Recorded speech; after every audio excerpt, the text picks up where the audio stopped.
Hey guys, Sean here. Welcome to the F1 Word and to some race reaction to the 2023. Where were we? Saudi Arabian Grand Prix. Great start, Sean, to the stream. Yes, Saudi Arabia 2023. We'll kick it off as we tend to now with these for some reason. Rate the race in chat. Let me know. I would say average. Do we think average? About six-ish, somewhere around there. It wasn't an absolute thriller. Fantastic seeing cars coming through the field briefly, but I reckon about 6. I don't think that was terrible. A lot of people say it was awful and it was the worst thing ever, and others will say it was amazing, but I'd say about average, so I'm quite happy with that. I don't think it was bad, just not amazing. Simple as that. We have got quite a bit to talk about, actually. Quick heads up before we go any further. I am going to say this right at the start of the stream. I am solo today, so bear with me. That's going to make things difficult enough. However, I had an accident on Friday, and I have damaged my PCL, and I'm in quite a lot of pain, and on quite a lot of painkillers. So if I sound a bit drunk, could be that.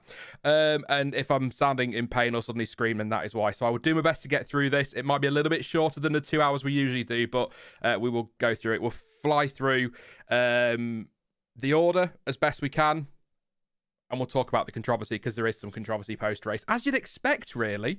But yeah, say it again, 6 out of 10.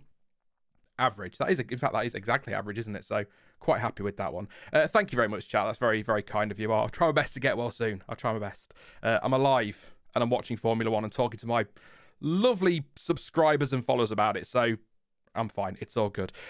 Let's kick off then with the race itself. Obviously, Sergio Perez taking victory. Fantastic performance from him today. Christian Horner said he feels it was his best Grand Prix. I think that's what he said.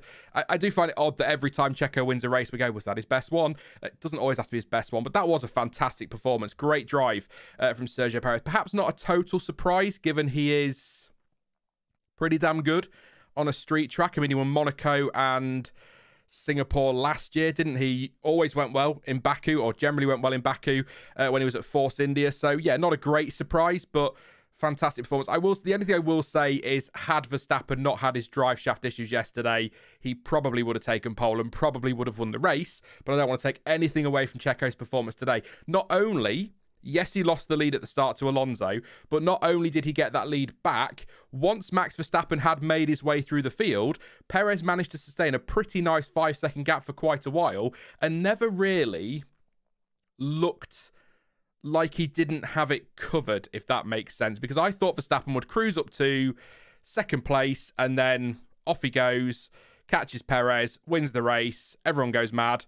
That's it. I think Perez did a great job to keep that gap. I know Max had his problems, but I think great performance from Sergio Perez today. I've done some notes. Like I said, lost out to Alonso at the start, but did get back past him. I think it was turn 1 on lap 4. Did go a little bit deep and locked up his brake. A little bit of concern that he might have some tyre issues. I don't think the brake was, the lockup was that big, to be honest. I don't think Sky commentary needed to worry about it too much, but he was all good. But yeah, like I say, pretty steady up front, it felt like, but obviously the pace was there. He was pumping the laps in, keeping the gap to Verstappen and those behind. Never threatened as far as I'm concerned. Superb drive from Sergio Perez. His teammate, second place from 15th on the grid. Now, I was pretty confident he was going to win today, Max Verstappen. I made that call this morning before the race. I said to my partner, I think Max will win this one. I think, yes, a little bit of fortune with that safety car. I think we can all admit that. However, I think even without that safety car, he still finishes second today. The gap to Perez is just bigger. That's all. I don't think Verstappen...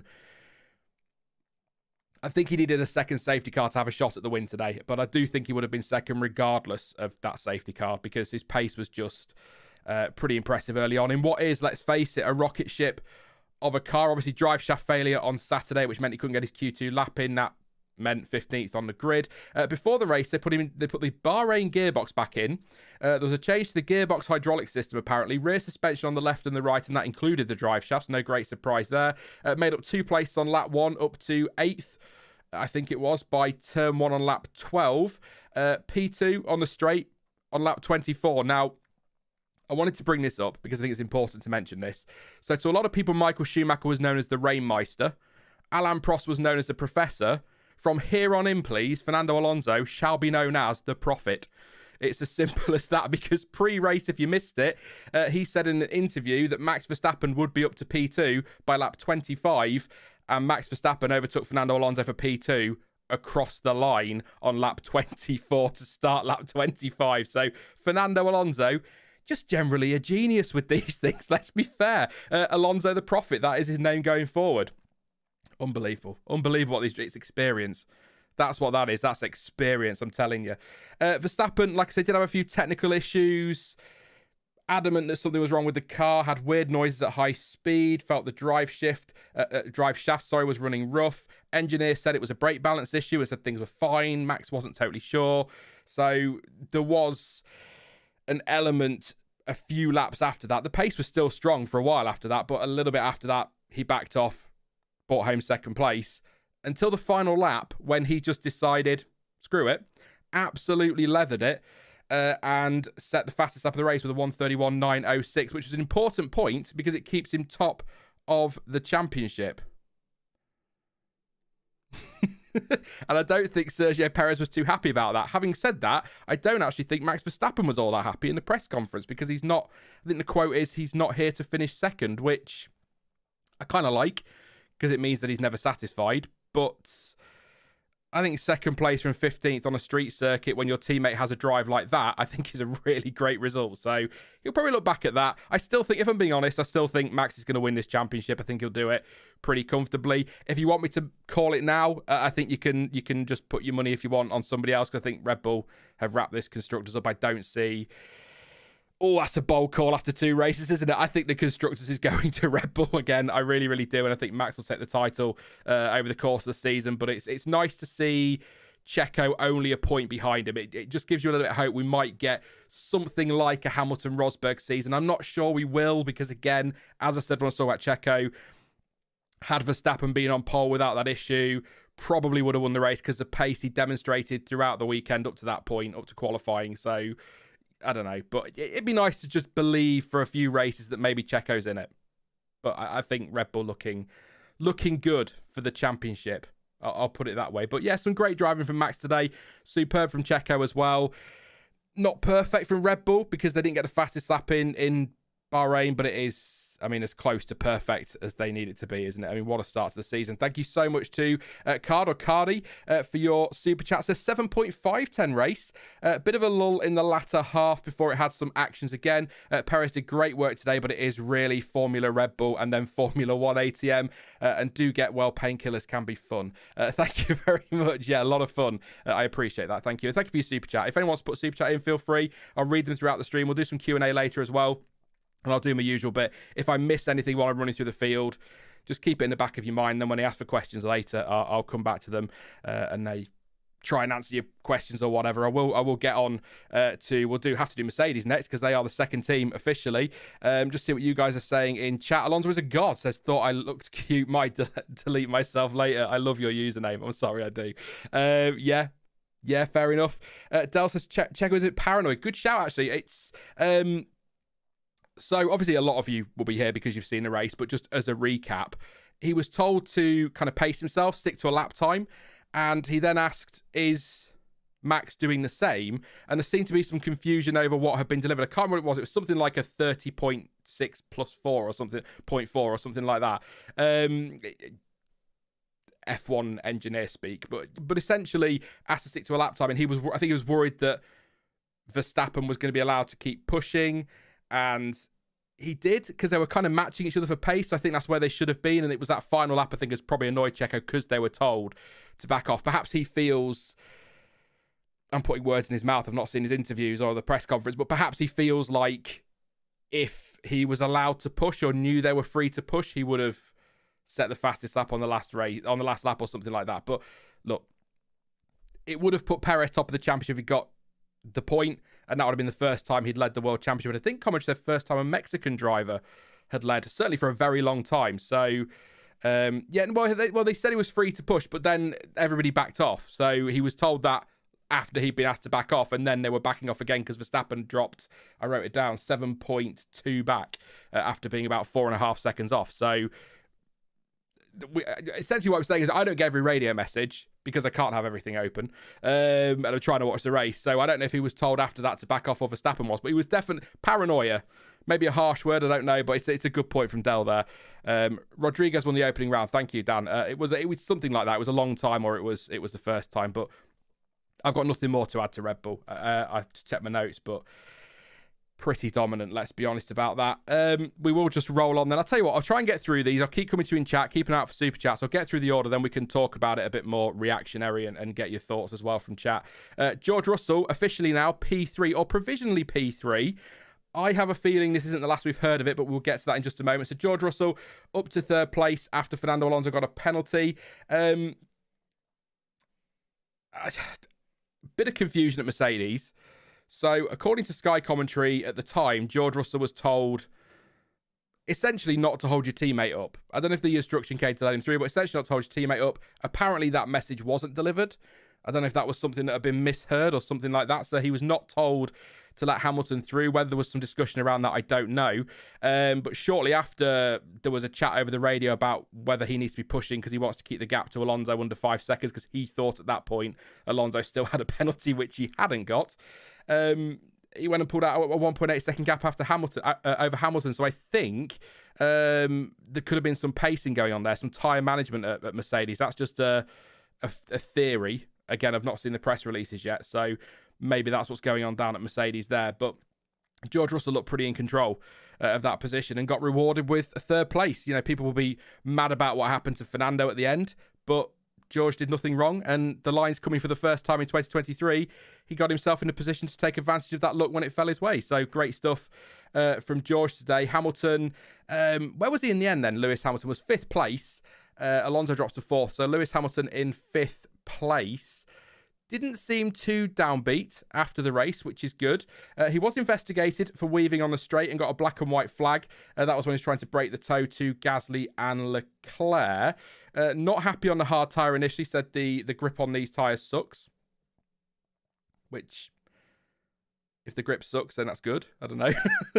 Technically, I'm just messing about. So I think I find Mercedes weird. I'll tell you why I find Mercedes weird, actually, because they put a statement out after Bahrain that was all doom and gloom. They were talking about, things haven't worked for us. The car's not where it needs to be. We'll get through this. We'll stick together. Fans stand by us. If you don't want to, that's fine. And all of this business.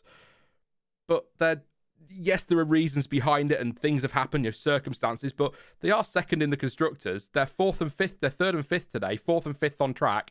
3rd and 5th in the classification. I mean, that's not... It's crap compared to where they were between 2014 and sort of 2020, 2021. I understand that, but it's not horrific, really. So is it an overreaction? Is that just the standards are so incredibly high right now at Mercedes? And understandably, I just find it all a bit weird after just 2 races and what are, in the grand scheme of things, not really 2 bad results for them across Bahrain and Saudi Arabia.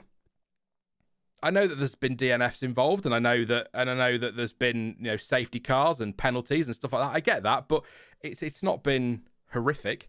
I guess it's just the pace of the car they're concerned about, which I've got to having said all that, I've got to say 31 seconds off the lead. That's a safety car as well involved, so that's bunched the field up.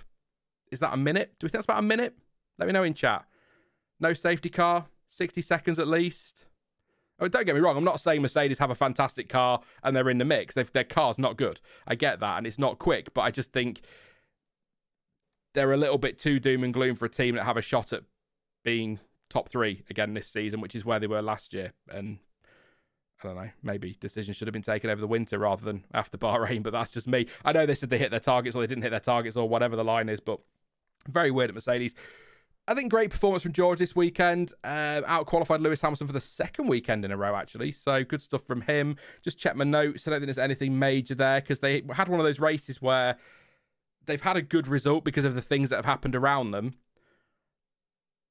But we didn't see a huge amount of them specifically, if that makes sense. I don't know. But George Russell, 3rd place, like I say. Lewis Hamilton, 5th place. Does put Mercedes 2nd in the constructors. Apparently, Toto did say a minute. So it would be about a minute then. Yeah, because I'm trying to work out what a safety car would be. But you know, I know what I'm trying to say. If it's not coming across, I'm sorry, but I just don't think the car's not great, but I don't think it's as doom and gloom as perhaps.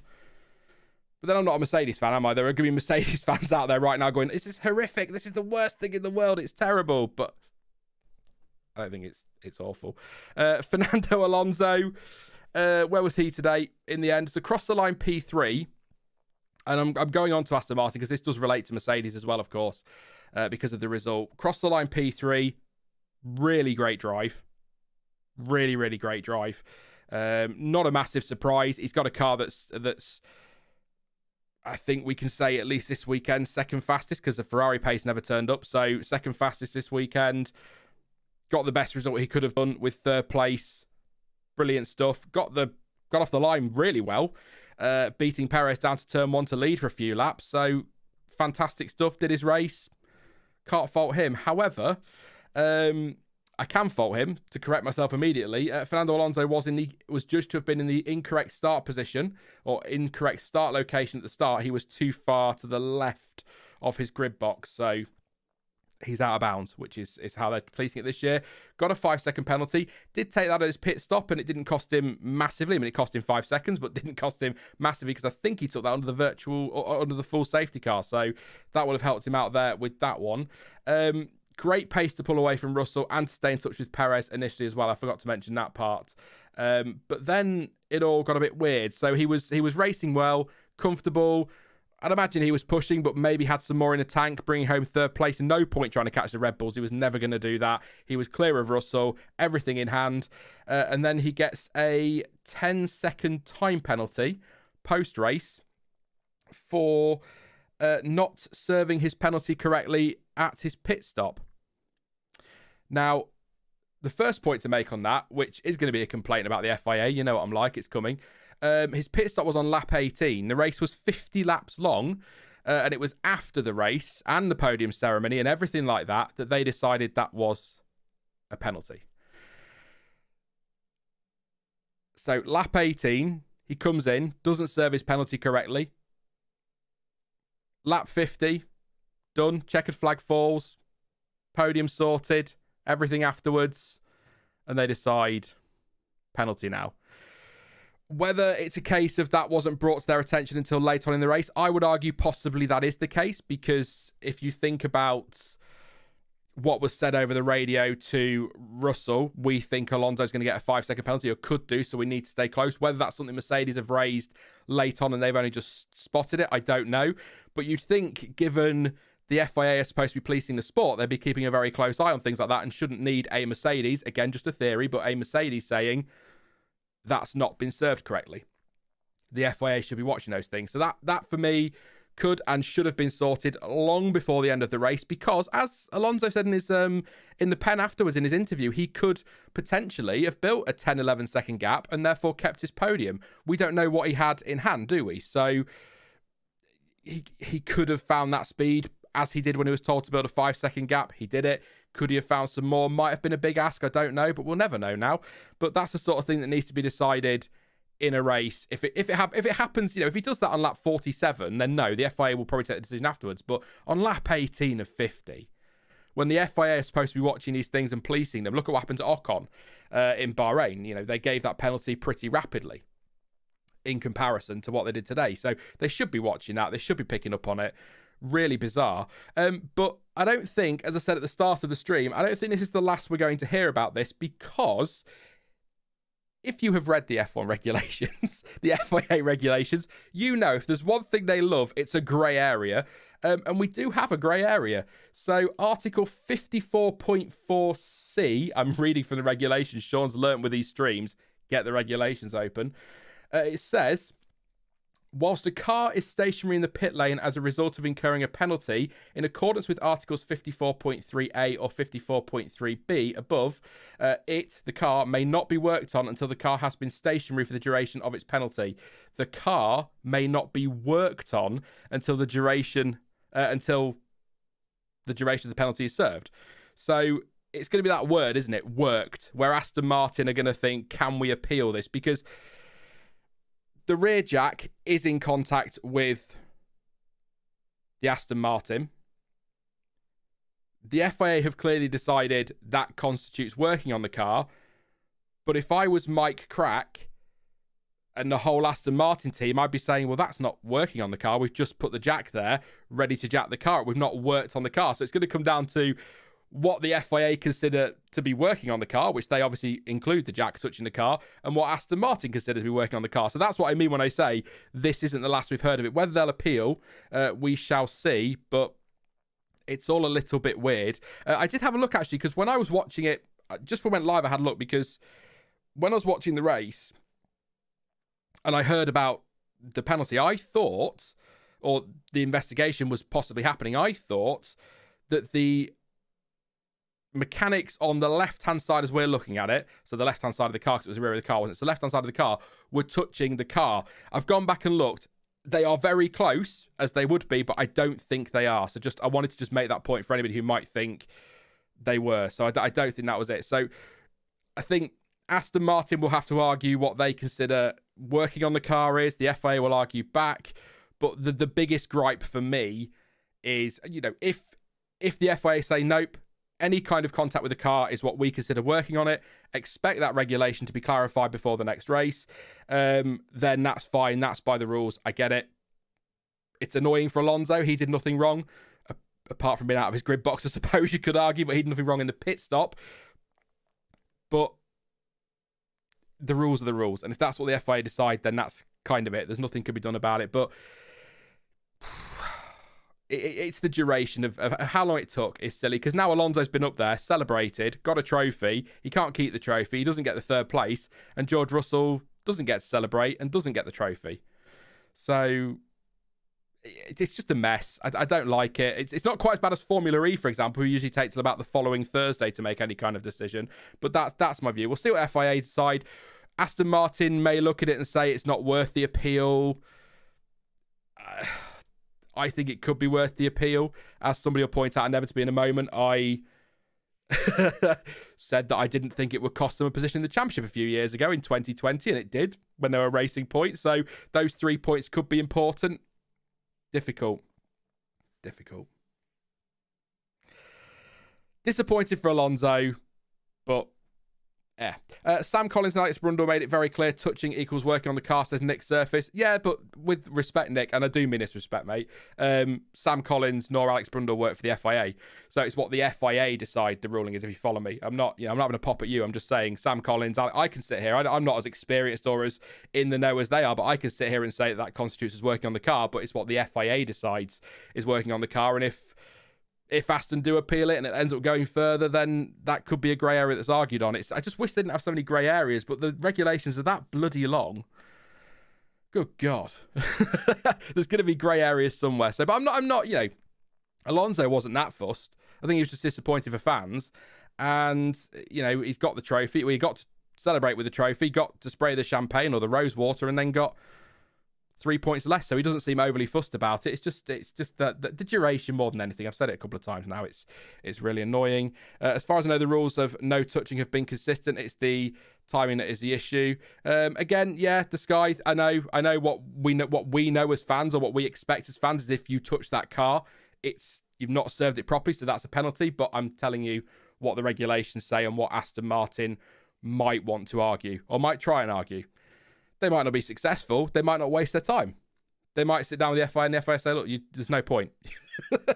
Look at the precedent we've set. So I'm not saying it's not a penalty. I'm just making the point that Aston Martin may want to argue it based on the wording of the FIA's own regulations. So I'll clarify that. Not for you in chat, but I'll clarify for that people later who inevitably can have a go at me for no reason, because that's what comment sections are for, apparently, not discussion.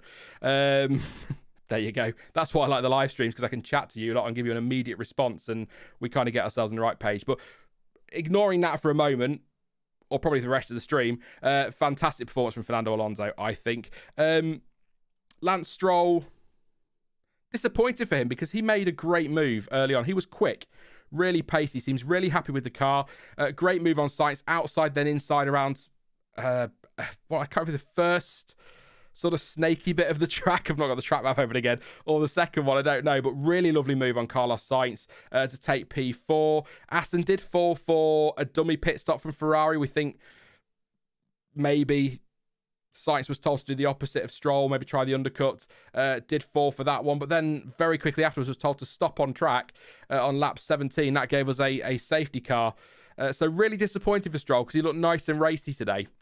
Like I say, that move was really nice. And I think if you bring him into play, I think he would have been around Carlos Sainz, possibly up there with Hamilton in P5. But I think, in fact, the Ferrari's pace today was so poor, he might have been P6 and chasing Hamilton for P5. So, yeah, just a shame for Lance. Not his fault. Some kind of mechanical issue. I'll check my press release in a moment. If Aston have put it out, they might not have done yet. But I'll have a look in just a moment. The FIA, just for anyone who was wondering why it was a safety car, because from what we saw of the replay and the shots after the safety car was deployed, it doesn't need to be a safety car in that situation. However, the FIA said that the GPS said the car was on track, and so they didn't want to take any risks. And to be honest, for all the criticism we give the FIA on this channel for some of the safety calls in the past, if their GPS is saying the car is on track and they consider that to be unsafe, the right thing to do is to err on the side of caution and put the safety car out. But again, from the replays we saw, it didn't need a safety car. However, they've done the right thing based on the information they had. Mickey says, I think Stroll would have got P3 without his DNF. I assume you mean P3 after Alonso's penalty. Because I don't think he'd had the pace to challenge Alonso today. But, yeah. What was Lewis Hamilton? 3 tenths behind Alonso after the penalty. It's quite a way behind Russell in the end, according to the FIA documentation, was Hamilton. So I don't know. Maybe that Aston was quick today, wasn't it? Maybe, yeah, fourth place today, and then Alonso penalty would put him third if he'd stayed in touch. Maybe. But yeah, just a shame for Lance today, because I think he drove well early on, and we only got 17 laps of him. But yeah. It's one of those, it's really weird, okay? So, really excited for Aston Martin this season. 4th and a quick car, but a mechanical issue takes your other driver out. It's a fantastic performance. But it somehow feels like they've lost out today. But if it's all down to that rear jack, which it looks like it is, by the way, no official document yet from the FIA. I'll double check in a minute. But if it is that rear jack, then it's kind of their mistake, isn't it, at the end of the day? So, yeah.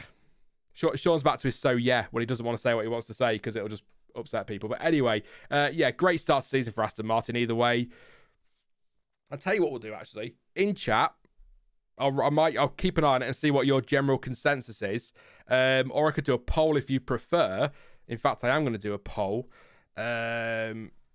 So you're going to have to listen to me because I've got no guest on. So I'm going to have to type while I do this. So where will Aston Martin, I'll put AM, finish this season in the championship?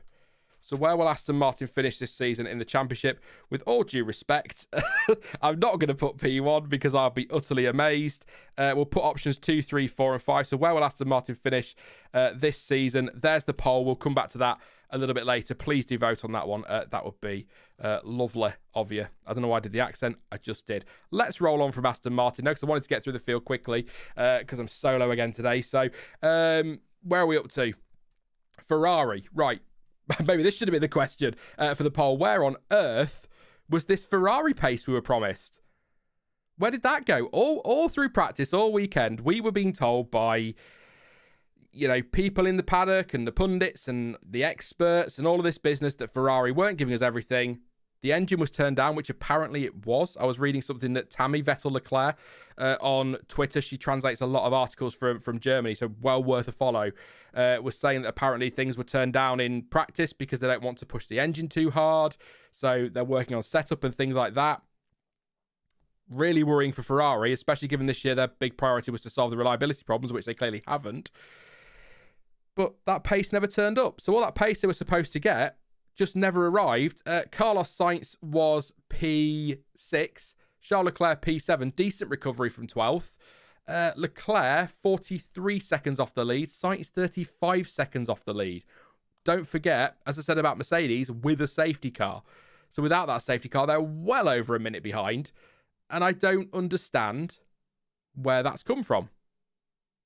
It's crazy to me that Ferrari in Bahrain, their pace wasn't epic, but it wasn't horrendous. And then we come to Saudi Arabia, where their pace is supposed to be better, and they've solved the reliability problems, but they're having to turn the engine down in practice, and then their drivers aren't able to deliver the pace on the Sunday. And the fact that it's both Carlos Sainz and Charles Leclerc that are struggling, both very, very good drivers, that's got to be a car thing. Surely. If you've got a situation like at McLaren last year where Norris is smashing it and Ricciardo isn't, then you can argue that, yes, the car may be a contributing factor, but the car's good enough to get some results. I'd argue Ferrari seriously have some kind of issue with their car this year. I'm really surprised. Really surprised. As for the race itself, like I say, there was a sort of dummy from Ferrari. They did send mechanics out. They did tell Carlos to box, but I think that was do the opposite of Lance. That kind of thing, really. Overcut did seem stronger for Sainz and Leclerc versus Stroll. He got a warning as well for weaving in defence of Lewis Hamilton. Quite a late bit of weaving, so understandable there. Charles Leclerc made up 3 place on the first lap, made up more than any other driver in that space of time. Another sort of blunder. In fact, a lot of people say it is a blunder, Sean, not sort of. Charles Leclerc was told too late by his engineer to push between the 2 safety car lines when Hamilton pitted, and he lost out to the Mercedes because of that. Which, one, is a bit of a rookie mistake from the engineer, but 2, sorry for being harsh, Charles Leclerc fans, a little bit of a rookie mistake from Charles Leclerc, because shouldn't he know to push between the 2 safety car lines? Unless there was an issue where he wasn't getting the delta or something like that, I don't know. But it seems a bit odd that a driver doesn't know that between the safety car lines you can push. So if anybody knows in chat, or they've seen something from Ferrari that kind of explains that, feel free to pop it in and I'll keep an eye out and give it a read. But very weird. Very weird. Is it Xavi? Is it Xavi or Xavi? I'm not great with British. Of course, I'm not great with other languages, but I would have said Xavi, but I'm guessing not. Thomas, DJ Naked says the problem isn't where it came from. The problem is where it should be. Ferrari pace or lack thereof. I saw a comment I did want to read, which looked interesting. From Raul, says Ferrari turned the engine down and lost cornering performance year over year to make it faster in a straight line. It's not good. The glory days of Ferrari are over, says Jose. Del says didn't introduce a rule about sending mechanics out unnecessarily. Del, don't get me started on that, mate.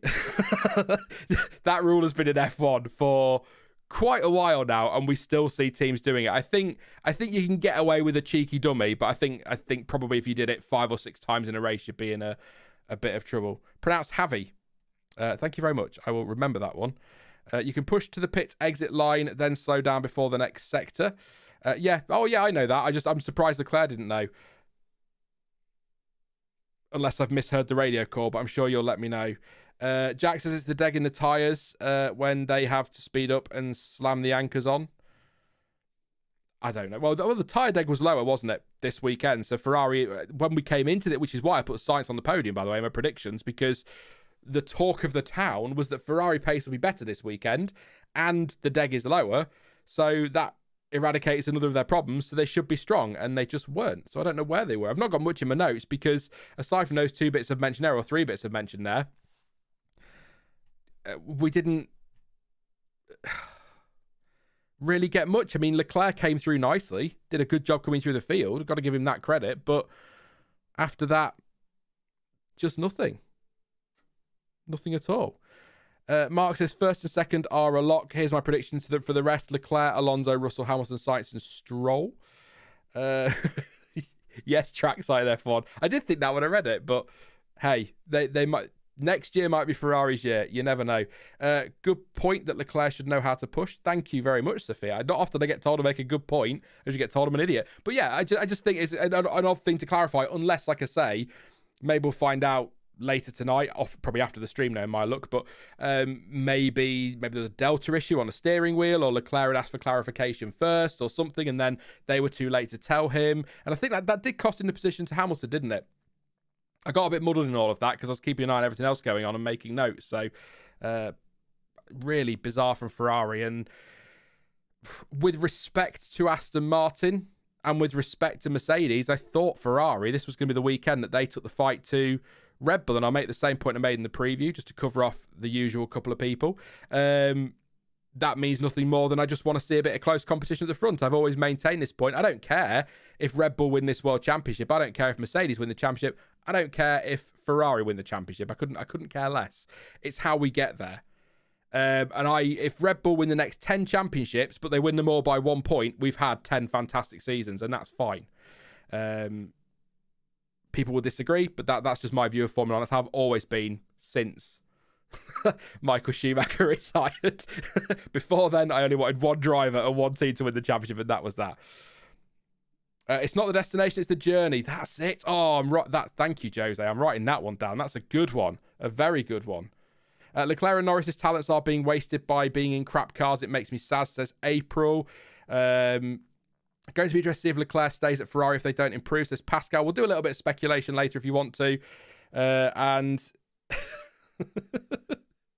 Yeah, we'll go into that later. We'll do that one later. And I don't think Red Bull were ever going to be challenged.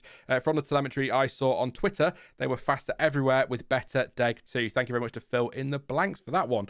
I will have a look at Twitter in a bit and go through press releases for anything we've missed. Let's roll through this order, though. Alpine, really good weekend. Where's that pace come from? I was disappointed with them in Bahrain. Really good performance from both Pierre Gasly and Esteban Ocon. Ocon 8th, Gasly in 9th place, double points finish.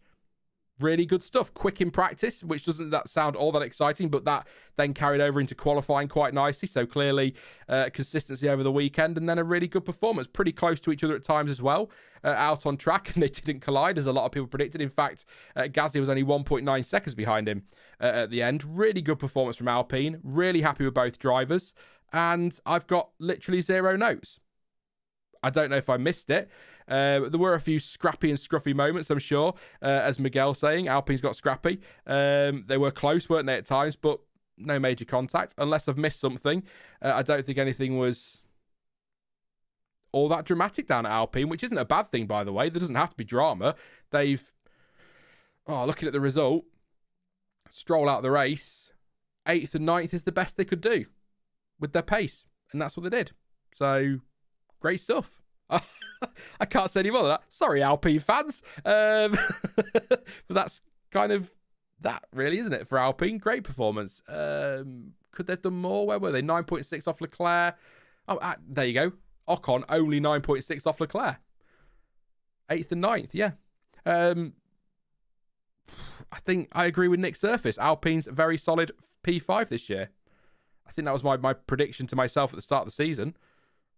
It's where I think they would be. So, yeah, I'm just going to roll on. No offence, Alpine. I'll say it again. Great stuff. Impressed. If I missed anything, like I say, throw it at me later when we do a bit of Q&A. Haas, a point for Kevin Magnussen. Nicked it from Yuki Tsunoda very close to the end. I believe Yuki Tsunoda's response was, come on, or something like that. I think he was a bit frustrated. I know, Yuki, angry over the radio. As if. He never gets angry over the radio. Nico Hulkenberg, I'll talk about him briefly because he's top of my notes. Nerfed the outside of the wall at turn 1 on the entry. No damage there. He was pretty close to Kevin Magnussen for good chunks of the race as well. And they seem to be in quite a nice battle with those sort of in the middle of the midfield, if that makes sense. So good to see Haas competitive and not cut adrift as we saw a few years ago. Kevin Magnussen had that hard fight with Tsunoda for that final point. I think I've got this right. So he overtook Tsunoda. Then Tsunoda got back through, but then Magnussen took him back again at turn 1 on lap 46. So good racing. It's good to see Haas being racy. I would say this as well very quickly on Haas. I think Nico Hulkenberg, 2 races in, so feel free to come back to me a little bit later in the season when I look like an arse for what I'm about to say. But I think Nico Hulkenberg proving at the moment that the decision to bring him in was the right decision. Because, yes, there have been moments. I think there's front wing damage in Bahrain. There was the nerfing of the wall today. He didn't score points, but he has out-qualified Magnussen both weekends. He's in and around Magnussen's pace. And I think we might need a bit of chaos, but I think in a chaotic race, if those two keep it clean with their experience, Haas could pick up some massive points. I think they're doing really, really well. Or this weekend at least. And I'm surprised. I thought they were going to be P10 this year. I thought they would struggle. I don't know why I decided that at the start of the season. I just did. So, yeah, good stuff. But Magnussen got the point late on. 4 laps to go. Good stuff. Good stuff. Indeed. But, yeah, I'm not going to read that. Where do we get to? So, AlphaTauri, like I say, Yuki Tsunoda lost out very, very late on to Magnussen. Frustrated over the radio. Kind of understand it. No grief there. See, I don't mind. I don't mind Yuki's, I don't want to say outbursts. It sounds really patronising, but I mean, you know what I mean. I don't mind that on the radio to an extent. I like to hear that frustration and that passion coming out of drivers. But me being me, I don't like it when he just turns to his engineer and goes, "Shut up!" I totally get it. If you're talking to a driver through a corner, then they want to tell you to do one. But I do like that passion from Yuki. Nick De Vries. Nice battle with Logan Sargent late on. Did they bang? That's a question for the chat. Did they bang wheels at the final corner when Nick threw it up the inside on lap 41? Certainly Sargent jumped out of the way, but I didn't know if there's a little banging of wheels in there. If you caught that one on any replays, let me know, because it looked like they had. I did have a look on Twitter for it live to try and find a replay, but I couldn't find it anywhere, and I didn't want to rewind an hour's worth of Sky Q to try and find one moment. So if they did, let me know. But good stuff from AlphaTauri today versus the pace they demonstrate. I'm trying to think where they were in Bahrain. I need to recheck that up before I finish that sentence, because if they're in a worse position, then I'm going to look a fool, I tells you. And then the app takes forever to load, which is just about right. So, it certainly looks as though there's a little bit of a bit of rubbing, but that's fine as long as they're not ploughing into each other. That doesn't really matter, does it, quite so much? Where was he? So Yuki Tsunoda. Oh, so Yuki was 11th in Bahrain as well. Very close to points. So Yuki Tsunoda, in fact, what was he? So he was about a second off Albon in Bahrain and 2.5 seconds off. So it's about 3.5 seconds, Yuki, off 2 points this season in total. Poor lad. So he's doing what he can in that car, because I don't think, from what Franz Toster said, that car's very good. In fact, I think he was quite damning with his assessment of that car, wasn't he, before the weekend? I might try and find a quote a little bit later. Nick De Vries, not the Freeze, was 14th. Wow, was 14th in Bahrain, was 14th today. So they don't look any better. They're just not any worse. So there you go. I'm glad I shut up now. I did find their press release. Where are you? There we go. See what they're saying. So Yuki said, ended the race in P11. Frustrating to lose the position with only 4 laps to go. Team did a really good job. Everything went perfectly. I'm going to debate with you now, Yuki. It didn't go perfectly. You'd have had your point if it was perfect, mate. The pace on the medium tyre was very strong and it improved compared to qualifying. Happy with what the team have achieved together. At the same time, disappointed we didn't reach the points in the end. Come back stronger and all that business. Updates in Melbourne. Nick De Vries says, didn't do a good enough job today. Lost most of my momentum at the start and restart, so I got stuck in traffic.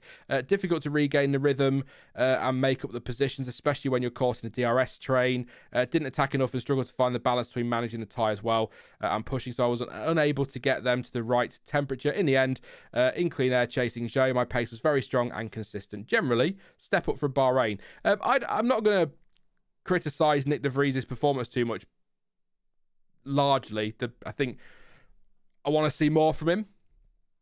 Definitely, of course I do, because he is officially a rookie. It's his rookie season, but he is a very experienced rookie when you look at the other motorsport he's been in. So I'd like to see him get up to speed a bit more quickly. But also, he did lose a whole practice session on a track he's never driven before. So I think a little bit of slack. And he, 14th today, and he was 14th in Bahrain. So there you go. Just going to see if anybody's spotted anything. If anybody can confirm.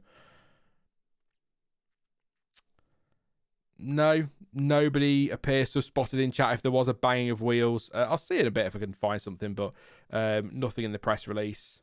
Like I say, not disastrous if they did. No damage was done. Bit of rubbing. All good. All good. Rubbing is racing. Is that a saying? Or have I just made that up? I could have just made that up. Decent from AlphaTauri. Somebody just said it perfectly, and I've just lost it again in the chat.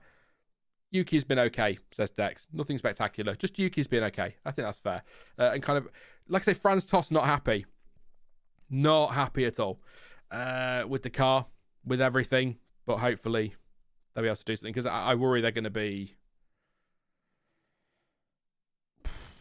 they could be... I was going to say they could be... No, I'm not going to say that. I was going to say they could be P10 in the championship, but actually, with Yuki only 3.5 seconds off a couple of points, maybe they can pick up enough to get sort of 9th, maybe 8th place. We'll see. Long way to go this season. Of course there are. We've done Haas. We've done Alpha Tauri. Next up is Alfa Romeo. Zhou Guanyu outqualified Bottas this weekend. Outraced him as well in the end. Solid stuff from him in that regard. Nice overtake around the outside and inside of somebody at turn 1 to turn 2 on lap 37. I just didn't write down who it was. So I'm going to take a punt and say that was possibly De Vries or a Sargent or a Piastri. He's in that kind of battle there. So he overtook somebody. I just didn't write who it was. So well done, Zhou, for that move. Valtteri Bottas, pretty quiet race, actually. Ended up 18th come the end of the race. Said on the radio, sliding everywhere. Asked if the car was damaged. He was told no. I've not had their press release yet, so I can't tell you what was said there. Okay, so rubbing is racing is a thing, but not in open wheels. So, well, it could still be a thing. We can make it a thing. Let's make it a thing in open wheels, or come up with something else. Like, actually, no, I'm not going to say that because that go demonetized. Let's not get into that one. So, yeah, I've not got much on Alfa Romeo. It's nothing against them, but a fairly quiet one. Although I say quiet, Zhou was in that mix with De Vries, Piastri. It was 5.5 behind Hülkenberg in the end, but he was in that little fight that we saw there. So not horrendous. I'll have a look for the Aston Martin press release to see if they see what they say on Stroll's car. That's usually one of the first to come through. So I assume, and again, pure speculation, but I assume they're having a conversation about what they want to do, because usually the Aston one and the Williams one are the first two to come through. So I will check Twitter quickly just to see if anything's been said on anything new. Any news sites saying anything? Christian Horner, by the way, says both Red Bulls were free to race in Jeddah. Apparently, just to let you know, nothing new on Alonso. And I want to check Alfa Romeo is why I'm here. See if there's anything they've said about Bottas without their press release out at the moment. A tough evening is what the tweet says. P13 and P18, and last but by no means least. No, they're not last, are they? They're not. There's somebody in a worse state than them. We'll get to them in a second. Williams, 16th for Logan Sargent. Nice to see him getting involved in some battling today. Pretty decent weekend, I'd say, from Logan. I would say. I think he's done all right. He says, today I struggled a bit more than yesterday. First 30 laps or so pretty good, and then just struggled there at the end to keep hold of the tyres, losing a lot of grip. We made it through another one and learned a lot. I like that. We made it through. I learned some stuff. That's a good thing. Showed this weekend that on a difficult track it can be really quick, so I can take that going into Melbourne and hopefully replicate and keep improving. And Alex Albon, frustrating day for Albon. He DNF'd with... he said over the radio his brakes had failed, but they hadn't failed because he was still braking. He was cruising around.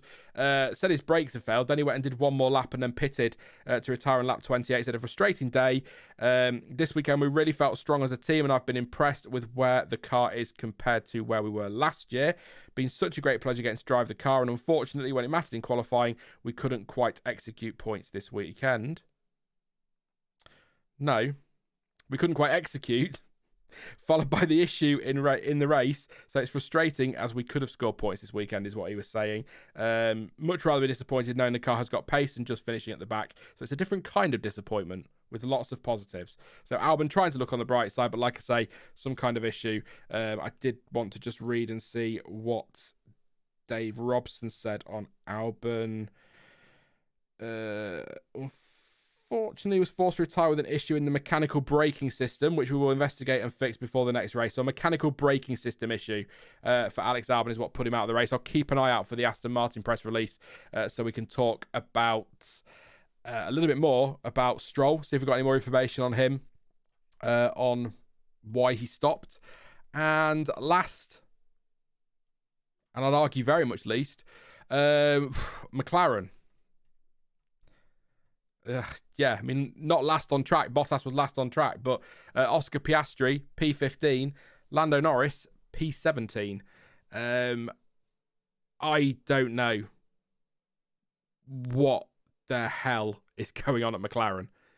Piastri, I'll say it now, I think had a very good weekend. Little bit too cautious into the first couple of corners, and I think that is why he ended up getting a little bit pinched between one of the Alpines and the barrier in the runoff area.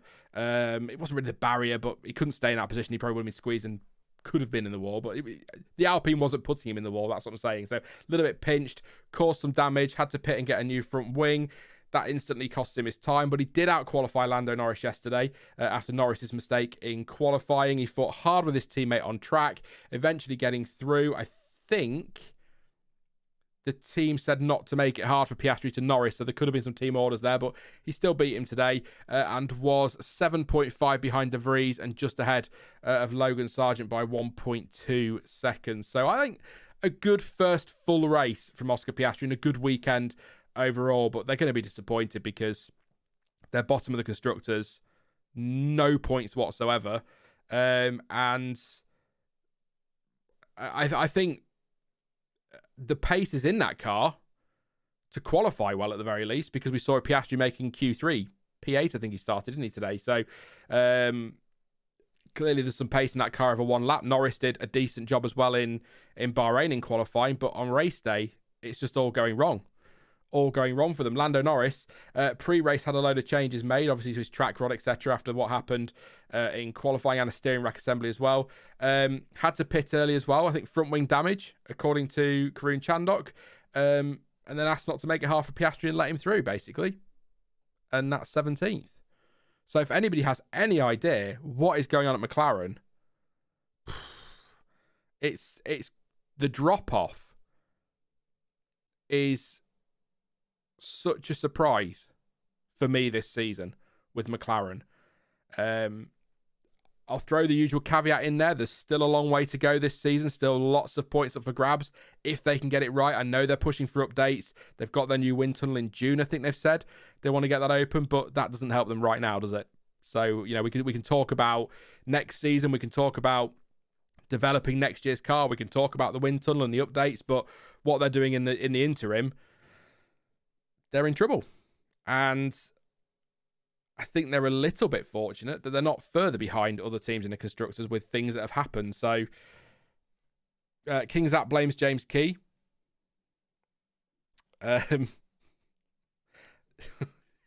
Jack. The ride height change made them have to drop their direction in development, says Dan. Could be a factor. I've not read on that actually, Dan. So if you've got any links or anything, feel free to pop them in the comments after the stream goes up and have a read of that before the next time we chat on one of these streams. But it's just bizarre, and it's making both drivers look a bit average. And I think Piastri is better than average, and I certainly think Lando Norris is better than average. So McLaren need to pull something out. Obviously, if that's true, what you're saying, Dan, then obviously they're going to have to change their direction. They're going to have to update the car pretty damn swiftly. But I said at the start of the season, I felt this could be an interim year for McLaren. 2 races in. I don't think they'll write the year off, but I wouldn't be surprised if more focus is on next year already than it would have been 2 races ago. Wind tunnel in June. Interim, make the changes. Weird. Nick says McLaren should finish P10 this year and take the CFD time. Hey, fair enough. I mean, look at what did it for Aston, didn't it? Worked really, really well for Aston. Jack says 007, Zach Brown, 0 points, 0 front wings, and 7 new sponsors. Goodness me, Jack, what you like. And McLaren improved this week. Both cars finished. In saying that, last year, they were no good until Australia. Yeah. They had a shocking start to last year, didn't they, because of their brake issue. I guess the point I want to make is that at least last year we knew it was a brake problem they were suffering with, among other things in that area, but that was their problem, if that makes sense. I just want to check something, actually, before I finish on McLaren and make the point I wanted to make. So, yes, as you say, it wasn't until Australia where we saw the big improvement. But last year, Lando Norris at least finished 7th in Saudi Arabia and got points on the board. So there was better pace in the car last year, and they had points as well. So they're in worse state, aren't they?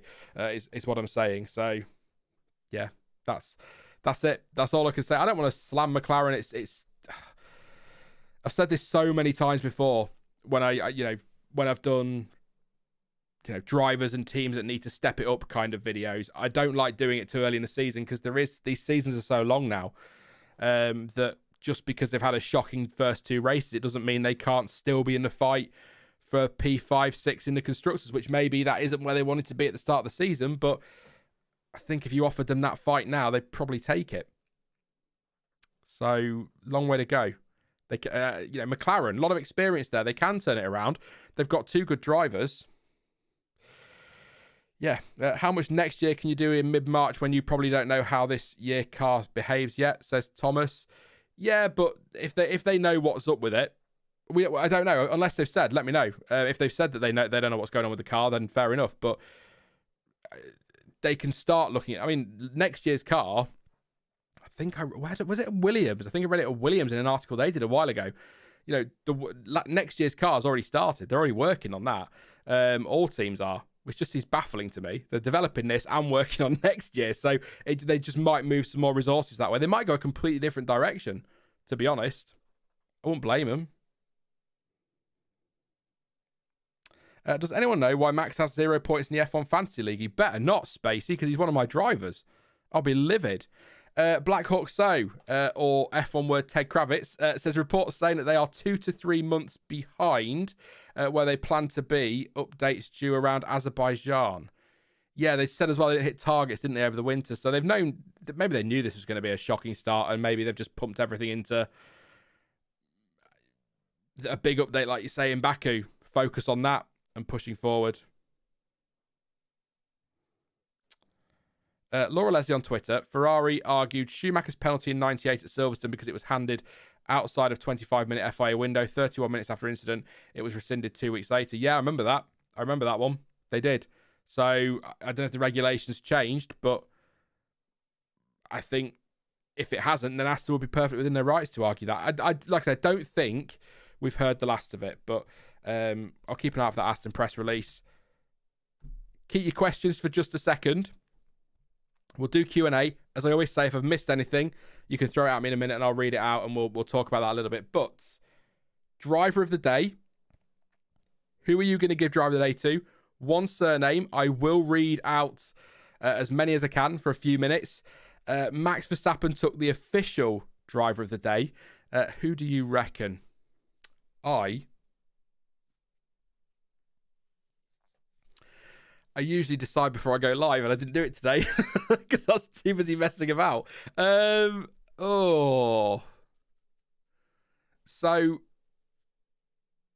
I got a lot of flack, I think it was last year, when I gave George Russell driver of the day because a safety car had come out and helped him make his way up to the podium, and that was a terrible decision, Sean. He wouldn't have been out at a safety car. However, I think I am going to have to say Verstappen because even though that safety car came out, as I said earlier, I don't think that makes any difference to the result. The only thing it makes a difference to is the gap between Perez and Verstappen. I think even without a safety car, Verstappen still finishes P2 today. Like I say, the gap is probably much bigger, but he's definitely P2. So that's making his way through, which I do want to talk about in a minute as well. But I'm going to go Max. I'll go Max for driver of the day. Honourable mentions. Fernando overall. Yes, he made the mistake not being in his pit box, but still really solid drive. You can say Russell as well. Drove very, very well. Perez was fantastic. Ooh, Perez was fantastic. Hang on a second. Ooh. See, Max has made up a lot of places, hasn't he? That's what I'm struggling with. A lot of overtaking, a lot of action. I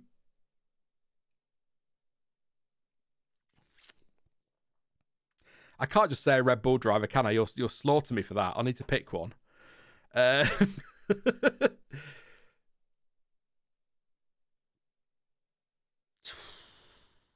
I said Verstappen. I'll stick with Verstappen. I'll stick with it because I said it now. But yeah, it's hard not to say Perez.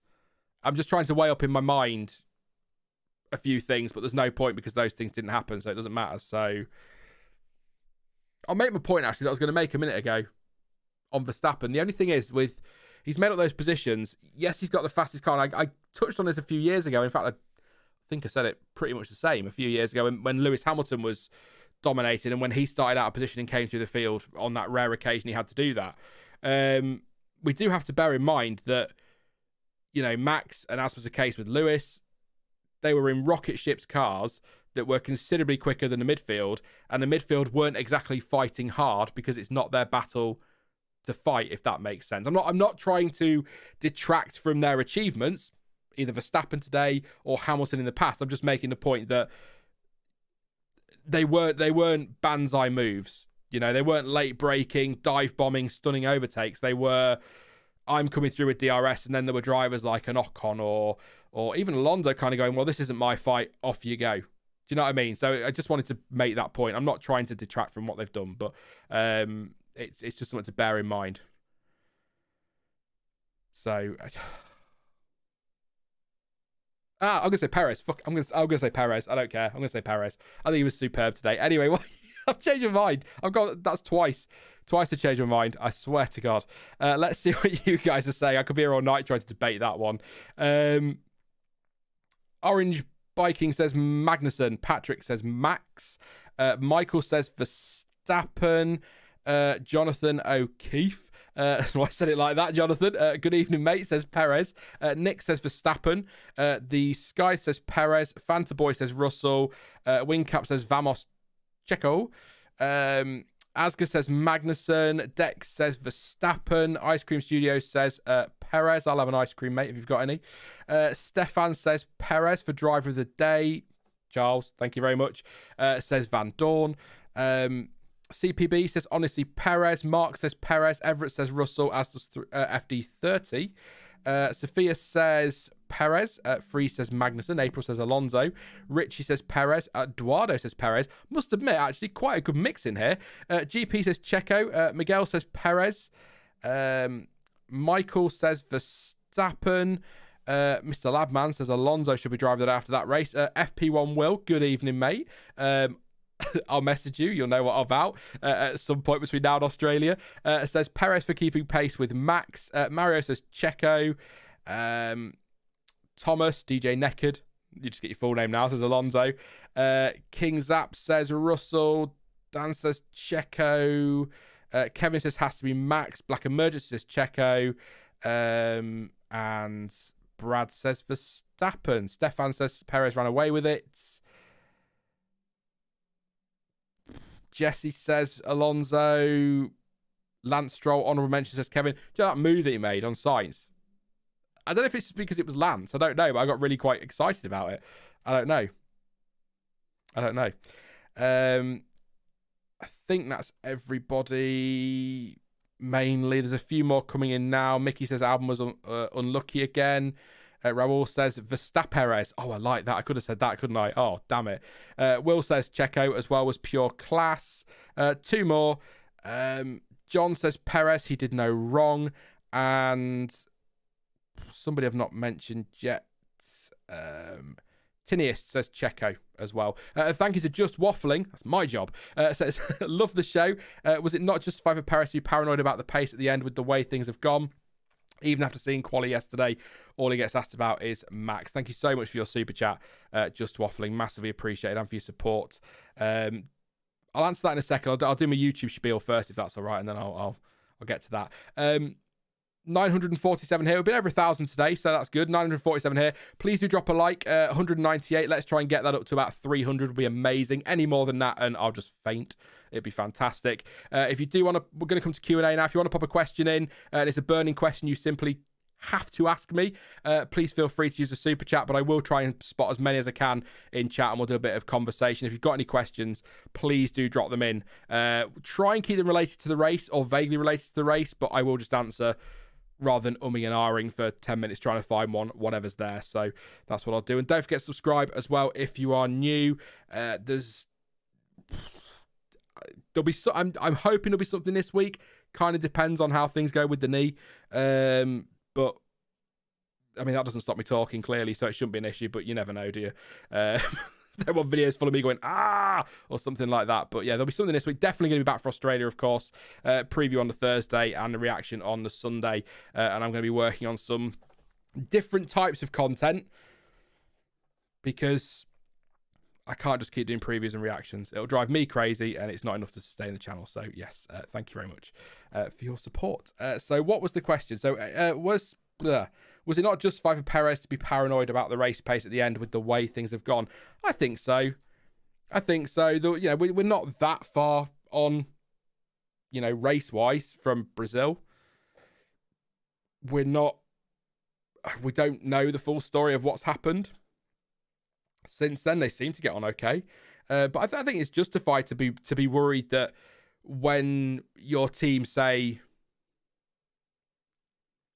follow this lap time or stick to this lap time, I think it's perfectly reasonable to say, is my teammate doing it? Especially when you think, Checo did pretty much dominate that race. Do you know what I mean? So I totally, I think it's justified. there was no criticism from me at all on that. I totally get it. Especially if it's then being asked about Max. I don't like that. I don't know if it's a modern day journalism thing or if it's been going on longer than that, but it just feels like rather than just saying congratulations to someone who's done a great job, there has to be this immediate, what happened to your teammate? Just let Checo have his moment. He got pole position yesterday. Yeah, I'm going to be a hypocrite now, and I'm going to say it, but had Max not had his issue, probably would have got pole, but he did have his issue, so doesn't matter, does it? At the end of the day. King's App, Sean, I used to be a famous F1 YouTuber until I took an arrow to the knee. Lovely. Thank you. That was a good one. I like that one. James Rich, have you heard from Chamber, Sean? Hasn't uploaded for a while. I've been kind of dodging this question because there's nothing I can say that makes anybody feel any better. But if you want me to be completely honest, I haven't heard from Stuart since the middle of January. What I have seen is people who are his patrons have said that he's taking a break, and there was a tweet yesterday, I think, from Hazel, who says she's been workshopping some fun ideas with him. Kind of a jokey thing around liveries and what they can do in F2 to try and distinguish between these bloody Red Bull juniors. So clearly he's okay. You know what I mean by he's okay. So he will be, I guess he'll be in touch with people when he's ready. That's all I can say. I'll reiterate what I said during the testing streams. There's no beef. There are no problems. I love the guy to bits. I love Jonty to bits. I love Dan to bits. But things happen in life, and people's direction changes. I'm not saying this is what's happened, because again, I've not spoken to him since January, but he might have decided he's had enough and he's just not going to bother anymore. He might have decided he just needs a long break from it all, because, Twitter in particular can be a toxic little shithole, which is why I'm never really on there anymore. So I could totally understand it, but that's up to him. And the only thing I would say is, people can do what they like, but don't badger him too much, because we don't know what's going on, so we don't want to be pressurizing him. He'll be in touch when he's ready to be. On the off chance he's listening, I don't know if he is, but hope you're all right, Stuart. Love you to bits. Take care, and get in touch when you're ready. That's it. No issues. I've only ever fallen out with one person via YouTube, and it's certainly none of the decent people I've worked with. So there you go. Oh yeah, I know. Two left feet. I know you're worried, but some people don't deal with that very well. Let's put it that way. So that's it. That's it. Mickey says it perfectly. Some people just need a break sometimes. So, but from my side, no issues. As far as I know, there's no issues from his side. So, that's it. It answers the question, doesn't it? At the end of the day, that's my position. What we got race related, or related to the race. FIA need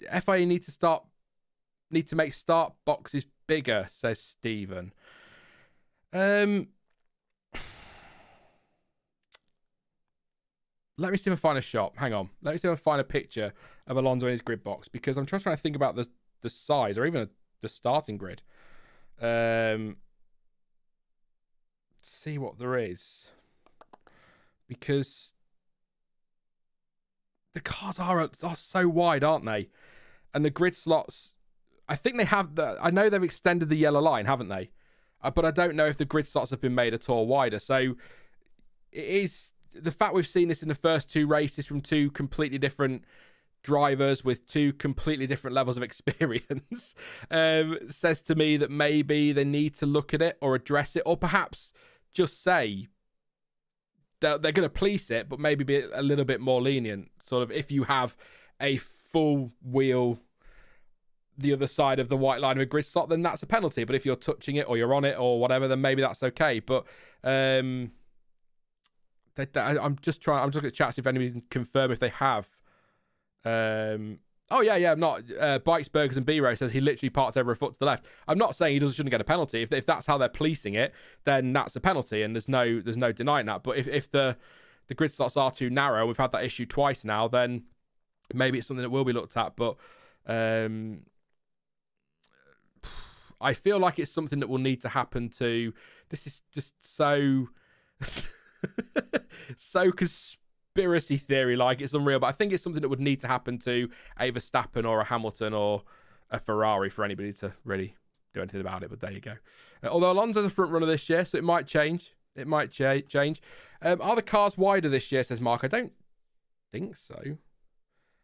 Nick Surface says grid box size is not the issue. Visibility, good point, has never been more restricted. Yes, because you've got the halos, the big wheels, as you say, and you've got the also it's a visibility thing. So maybe the grid slots need to be bigger so they can see the lines a bit better, or they need to find a way. I don't know. It's in some ways, I think, we need to change it. And yes, 2 drivers have been caught out. However, across both weekends, that means that 38 people have got it right, if that makes sense. And it's not like everybody's out of position. 2 races, effectively 40 drivers, let's say. 2 have got it wrong, 38 have got it right. So is it that big of an issue? That's one for you. It's all about grey areas. We'll see. Fernando was just doing Fernando things, always looking for that slight advantage, says Will. Fair point. Yeah. I will say, what did I watch today? I watched, for reasons I'm not going to say, I watched the 2004 French Grand Prix this morning. The size of the cars. You do not realise until you go back and watch a classic race after you've been watching these monsters all weekend, just the difference. It's ridiculous. I know the cars, safety and power units and all of this other tech, they're going to get bigger, they're going to get longer. And my God, they're enormous. Absolutely enormous. It just threw me off. And also, V10s, beautiful. Love it. And I will say this as well, actually. If you haven't watched Villeneuve Peroni on Sky, highly recommend. I watched that last night. Wow.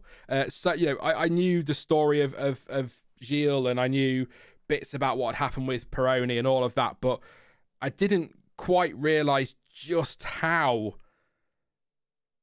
much that hurt Villeneuve and what it did, and obviously that resulted in what it resulted in.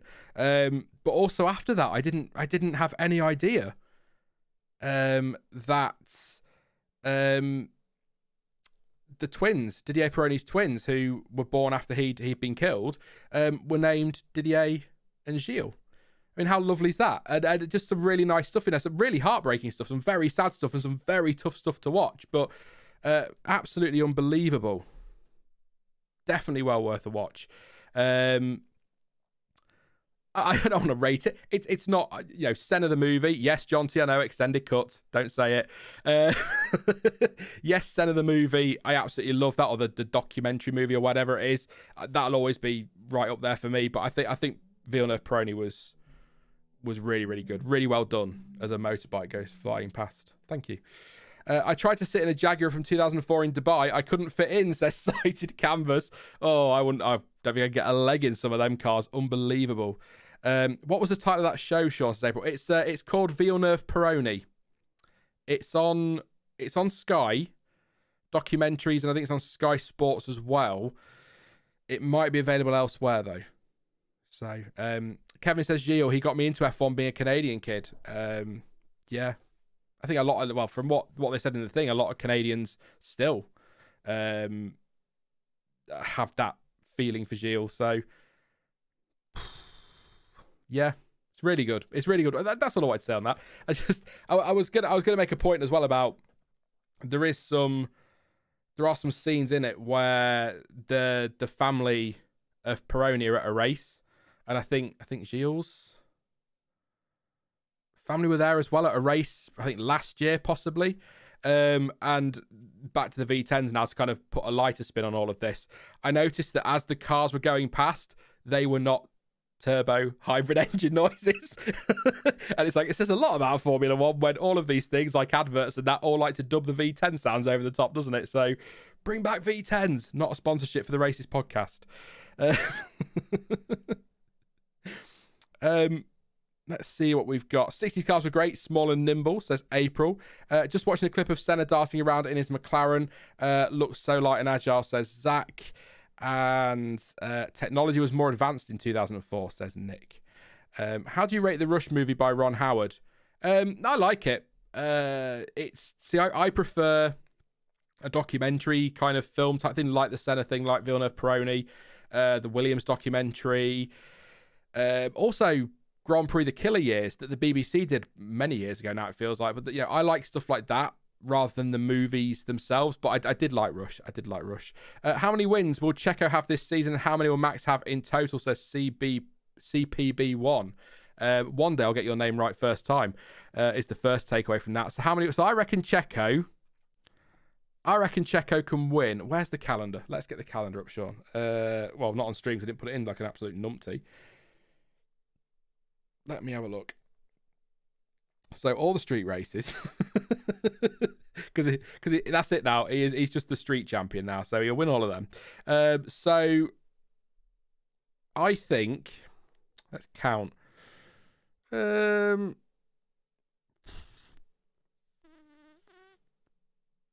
Five? About 5 for Checo. And I think Verstappen will win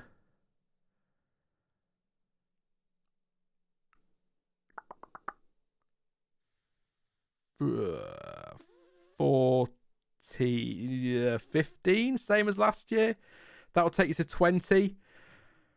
So that'll be 3 races for somebody else. Nah, it feels too high. That feels like I'm still waiting for a twist in all this. So maybe 12, 14 in that kind of area. Maybe you've got to take factors into it. Weather, late safety cars. Well, as Nick says, reliability as well. You've got to throw that in there. And also the caveat that Ferrari got off to a flyer last year, didn't they? And things went wrong very quickly, which brings reliability back into it. So I'll say 5 for Checo. If the car is as dominant as it has been these first 2 weekends, the feeling is it's at least a second quicker than everybody else. Then Max can easily win 20 and Checo will win the other 3. But I think 5 for Checo, 12-ish for Max. It's really tough, actually. It's really tough because it could swing development. We have to remember as well, how hard is that penalty going to hit Red Bull? Not just the fact they've got less CFD time anyway, but also that penalty. Email from Alfa Romeo. Let's see what they've said. Nothing really. Car didn't feel right, says Bottas. Couldn't get any grip from the beginning of the race, and we had to figure out exactly what happened. Ran over a large piece of debris on lap 1, so perhaps I was carrying some damage to the floor. We'll look at the car and the data and understand more to prepare for Melbourne. So potential damage for Bottas, having hit some debris on the first lap. Not confirmed. They're going to investigate that. Joe says, looked strong in the first stint. Pace was good. Seemed the top 10 was within reach. And of course, track position always makes a difference on the street circuit. Got stuck in a DRS train. Second driver to say that, isn't it? Safety car came out. That was after safety car came out. Race was compromised from that moment onwards. There wasn't much more we could do. Today just hasn't been our day. So that's the line from Alfa Romeo. So potential damage for Bottas, but nothing confirmed. Yeah, I'm going to and ah about that for probably a few days actually now, about what Red Bull could do. So thank you for that question. That'll keep me busy. Trying to work that one out. It's a good question actually. But yeah, 5 for Checo. Black Hawk, so what are your thoughts on the new position of the DRS detection points on the final corner? Stop DRS chicken, but feel like we missed out on the fight back post corner for pre-overtakes. See, the game of chicken last year didn't bother me. But I understand why they moved it, because it's all right when you're leading two are slamming the brakes on and they're comfortably leading two. If you've got a leading two with cars very close behind them slamming the brakes on, it's a disaster waiting to happen, isn't it? So I totally understand why they moved it. Overall, the DRS felt too powerful today down the straight.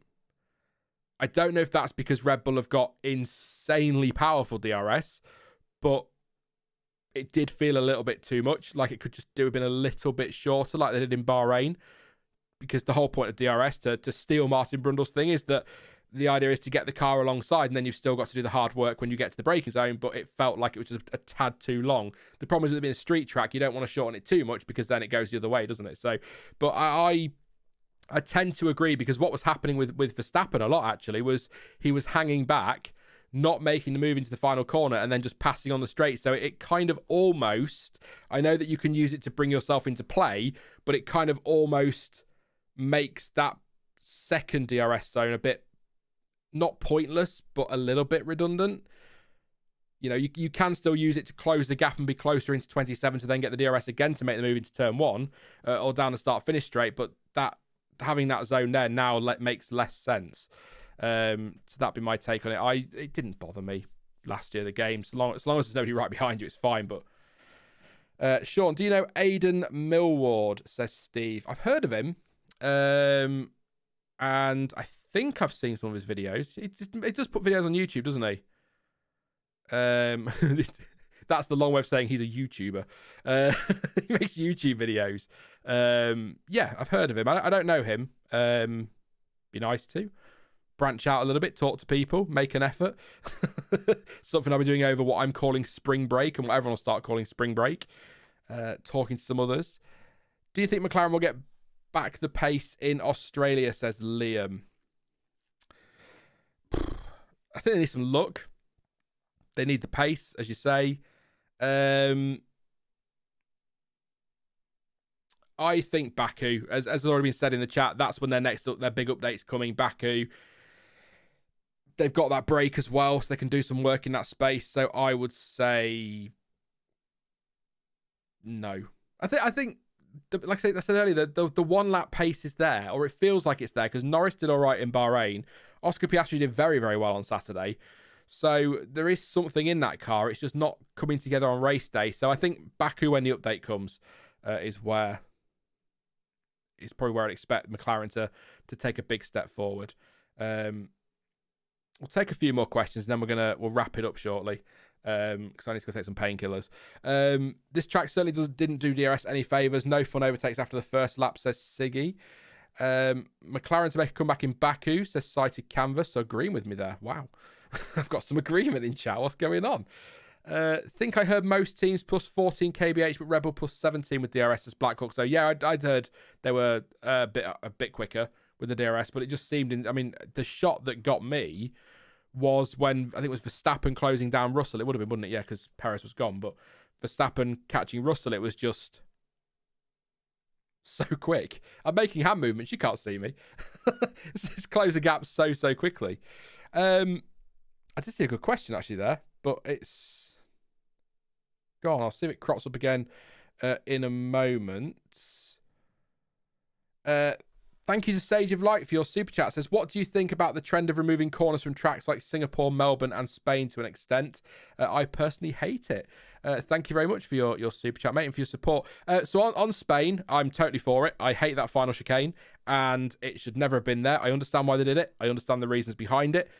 Safety and all of that business, and the hope that it would maybe improve overtaking, but it didn't. So I think the two sweeping right-handers in Spain, that's the right configuration, and I think it will give us a better Spanish Grand Prix.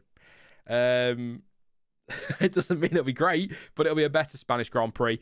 Australia, for me, the jury's out on Australia, because we don't really have a direct comparison. This year will be the one that we really need to see. But I missed last year that chicane before the run down the boulevard to the fast chicane. I can't remember the corner numbers now because they've changed them, but you know where I mean, where you sort of before you go on that long sweeping left down the boulevard, you had that little chicane there, because that was an overtaking opportunity on a track where it's tough to overtake. So it felt a bit daft getting rid of that, but we'll see. As for Singapore, the Singapore sling, bring it back. Drivers hated it. Good. I want to see him challenged, all right? Get that Singapore sling back. It made some drivers look a bit stupid, but, you know, get it right and you look like a genius. So in terms of the other Singapore changes, they are for necessity. So they're doing development work on the waterfront, so they've had to do that for this year. Maybe next year as well. I don't know if that's confirmed, but definitely for this year. So that's because they're doing development work. So I'm not going to worry too much about that. But in general, tracks have to evolve, don't they, for safety and because of the cars getting so much bigger and overtaking and close racing. So they do have to make tweaks, but there are some great corners we've lost. Bridge at Silverstone. There are some great corners we've lost.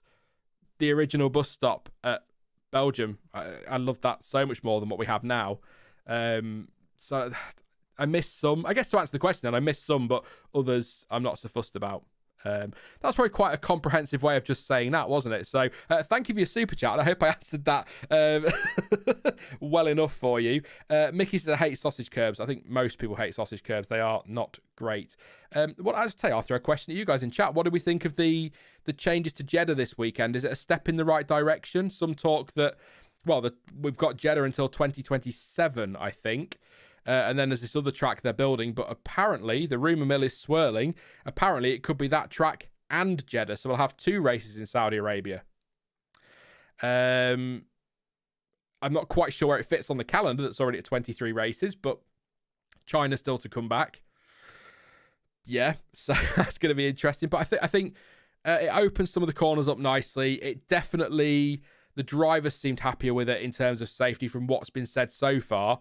And I do like the tightening of turn 22, because it was still catching drivers out, but it's just reduced the speed a little bit. So when it does go wrong, like we saw in F2, I think, and like we saw it was either practice or qualifying when we saw a spin there, it doesn't mean you're going to be in the wall like Schumacher was at 22 when he went, not the big accident he had, but the other one that was big enough. That he had. So I think it's a step in the right direction for Jeddah. But we didn't really see any massive crashes, did we? I know Théo Pourchaire had a moment into turn 1, which was not great. But I don't think any massive crashes. So that's maybe people getting used to the track. I don't know. But I think they're a good step in the right direction. Yeah, Khalifa says step in the right direction. They did the best they could with the track, says Mickey. Miguel says China is never coming back, or is China ever coming back? They've got a contract at the end of next year, so yeah. Doe says this year's Jeddah's better, and the only fun part about Jeddah was the walls. There's not enough overtaking opportunities, says Siggy. And that move from Teo was wild, says Zach. It was, and John says we have got through Jeddah without major incidents once more. I know Jonty cringes quite a lot with Jeddah. I get it. That first year, that was madness. A crazy race as well, wasn't it too? So, who will have the first crash this year, says Miguel. First big crash. I'll throw it to chat. I'll have a look for some questions. I'll answer it in a minute. I'll throw it to chat. Who's going to have the next big track? Don't get me started on Jeddah and street circuit. It's officially a street circuit, but I mean, they built most of it. Or I think they built a lot of it at the very least, didn't they? So that was it. Someone just said Stroll in chat. Sorry. Somebody put it to me earlier. Sorry I can't call you out or shout you out because I didn't see it or I forgot it at the time. Asking if Stroll could get a surprise win this year. Yes. I think he can. I don't think it'll be that much of a surprise, actually, because I think Alonso... I think, based on what we've seen in the first 2 races, and again, long way to go, things can change, but Red Bull look like they're going to be locking out the top 2 places in races for the most part. But if you get a bit of a crazy race, or some rain, or a safety car which helps Aston out and doesn't help out Red Bull, or something like that, or a red flag even, which changes things, or reliability kicks in, I think Alonso will win a race this year. But I think that Stroll, if Alonso can win a race, I think Stroll will get an opportunity as well, because that car is good enough. Again, there might need to be some fortune for both of them with the Red Bulls being so strong. But, yeah, why not? Why not? it doesn't sound likely. Or if I'd have said that at the end of last year, Stroll might win a race next year, you'd have all laughed in my face. Some of you maybe still will. But I think he's got a shot. Never say never. It looks like on race day at the moment, that's second fastest. So we're comparing very different drivers here, but if Mercedes had the second fastest car, and you asked me if I thought George Russell would win a race or Lewis Hamilton, would I say yes? So I think both Astons have a shot if they've got the second fastest car. It's Ferrari I can't read for the second time in this stream. I have no idea where they are or what is going on. I fear they've not solved their reliability. Well, I don't fear. We know they haven't solved all their reliability problems, but I fear it's worse than we think it is. And there's a possibility, although Fred Vasseurs denied it, there's a possibility they're not running everything at full whack again, which is concerning because it's just going to be this kind of season, isn't it, for Ferrari? Let's hope Aston wins. I love seeing different winners, says Kevin. In terms of who will crash first, Mr. Labman says Stroll. Ollie says Sargent. Mickey says Carlos. FD30 says Stroll on his bike. So technically already done. Good point. CPB says my boy Yuki. Ocon, Leclerc. One of the Alpines over driving, says AU Racer. John T reckons Stroll will win in Baku. April says Stroll has been looking racy. Yeah. There you go. I mean, yeah. It's gonna be somebody pushing a car too hard, isn't it? So it could be a Sargent or maybe a Piastri. Maybe he looked good this weekend, but maybe goes the other way. Having been a bit cautious at the start this time, maybe goes a bit too aggressive or something. I don't know. It's a tough one because it'll be a crash that comes out of nothing as well, and it'll be like Verstappen or something, and we'll all go, oh, okay, didn't see that coming. What will be the first wet race? Probably Imola. Imola like a bit of rain, don't they? Yeah. Sorry, I'm going to dark place again. It dawned on me as well today that next year is 30 years since Senna and Ratzenberger's deaths at Imola. It's like 30 years. That's crazy. Absolutely crazy. But anyway, any more questions? If not, I'm going to wrap it up there because, yeah, I'm going to go put my foot up. Josh Ravel finally getting his Stroll prediction right, says Dell. I don't know what his Stroll prediction is. Race winner. I could have won in Turkey a couple of years ago. Could have a few years ago now, 2020, and that pit stop and other things just worked against him. When was the last time a wet race was not won by Verstappen? Ooh. I don't know. I'll be honest, I'm not going to go flying through Wikipedia. I'll see if chat know. Checo in Singapore. There you go. Says Nick. Had a prediction that Stroll win a race for many years now. Oh, okay. Is it like a yearly thing? Okay, fair enough. How far back from Perez will Verstappen have been with a virtual safety car instead of the safety car? Says Mark. So it was about a pit stop behind before the safety car came out. So that would be about 20. Well, I think as in the preview, it was between 20 and a half and 21 and a half last year. So that'd be about, let's say, 21 seconds. So you'd be looking at 26 seconds, something like that, somewhere around there. 26 seconds-ish, maybe a bit more, maybe a bit less. That's roughly where he'd have been without. So that's off the top of my head. I've not gone back and watched the race, obviously, yet. So we'll see. Russia 2021, says Liam, for the last wet race win that wasn't by Verstappen. Will you and Jonty do a 30-year anniversary stream but predict how his career would have been in depth? I don't know what I'm doing yet, to be honest, but I'll have a ponder on that. I've got a bit of time, got a year, so I'll have a think about it. But I'll definitely do something. Aston Martin might get their podium back, Article 16.3. Is that the sporting regs, CPC? I was trying to get the sporting regs up now. I bet I can't flip and find them, can I? Was it in the browser, Sean? Is that why? There you go. What did you say? 16.3. So, 16.3. Sport. I've got a feeling this is going to be the time limit thing we've already kind of mentioned but not really gone into, but I can have a look. 16.3. Any decision or communication concerning a particular competitor should be given to him within 25 minutes of such decision, and receipts must be acknowledged. Yeah. Yeah, no, thank you for that. That's a good point. Yeah, I think, like I said, I think we did touch on that earlier. Not in any kind of detail, but yeah. So, Article 16.3. So maybe the discussion around grey area was a little bit irrelevant if this supersedes that. So, any decision or communication, Article 16.3, concerning a particular competitor should be given to him within 25 minutes of such decision, and receipt must be acknowledged. So that was the Schumacher thing, wasn't it?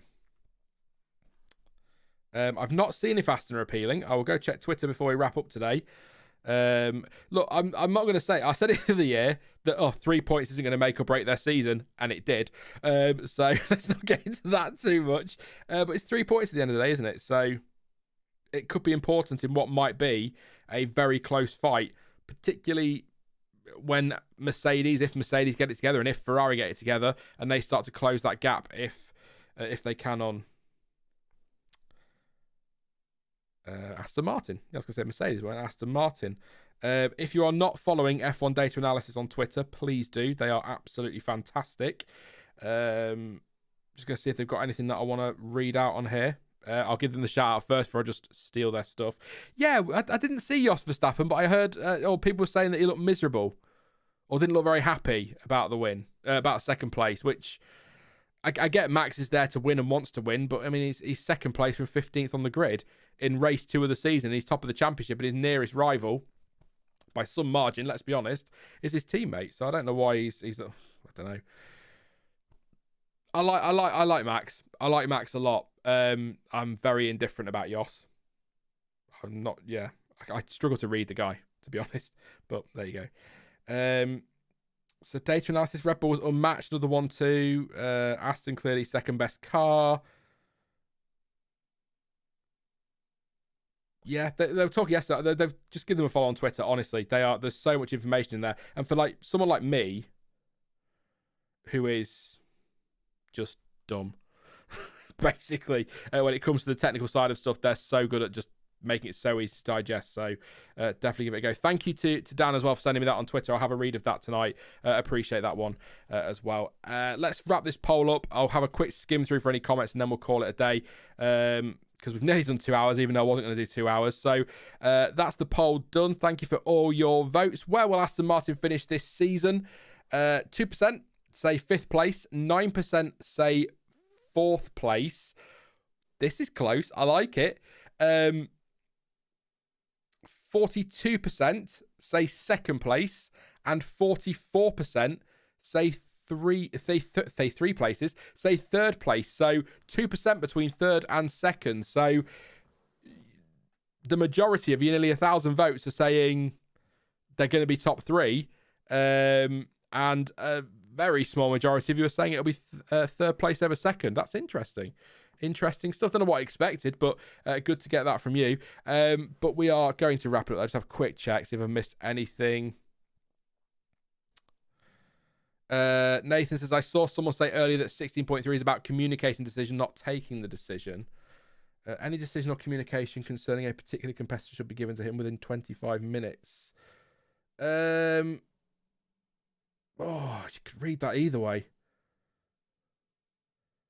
So, any decision or communication concerning a particular competitor should be given to them within 25 minutes of the decision. So, if they decide...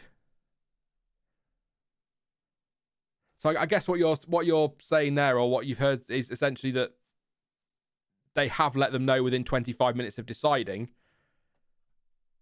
and that the investigating bit is a little bit not irrelevant, but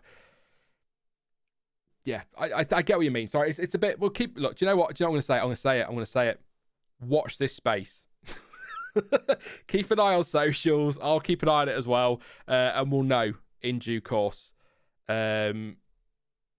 Interesting. It's all grey areas. It's all about wording.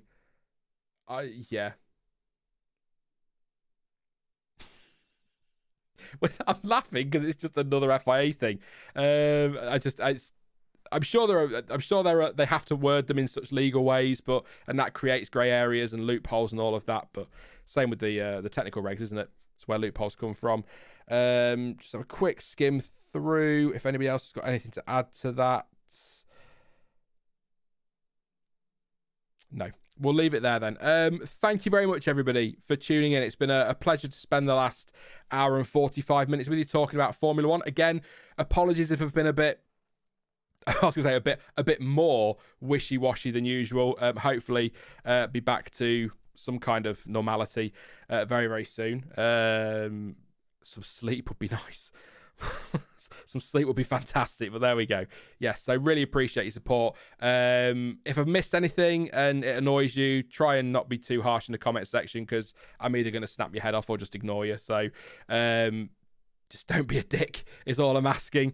And I'll be back soon with some more content as always. Don't forget to follow me on social media. By the way, links could be in the description. They might be, they might not be. I can't remember. But if they're not, at F1 Word, in fact, I'll put the end screen up and then you'll see at F1 Word, the F1 Word and F1 Word across social media. You can support the channel on Patreon. Thank you to all my awesome patrons. You can also do so with a super thanks. That's a thing. Didn't know that was a thing until recently. You can do that in the comments section. So if you usually drop a super chat and you can't make the stream, then feel free to drop it in a super chat. Thank you very much to Nick with the super late super chat. Says, thanks, Sean. Feel better. Thank you very much, mate, for your support. And you are a patron. You're on my list. I'll put you on there. I have a patron as well. So thank you doubly for your support there, Nick. Appreciate that. But yeah, you can do that through super thanks. Who knew? There you go. Well, probably millions, but there you go. That's it. I'm just going to wrap up. I'm going to go. Like I say, definitely back for the preview for Australia and for the race reaction, but hoping to have some stuff out this week as well. I'll tell you, at least one this week, and it's my birthday on Friday. What a time to be like this, do you know what I mean? Birthday on Friday as well, so hopefully I have something out before then. I'm just going to go. As ever, thank you for watching. I've been Sean. This has been the F1 Word, and until next time, goodbye.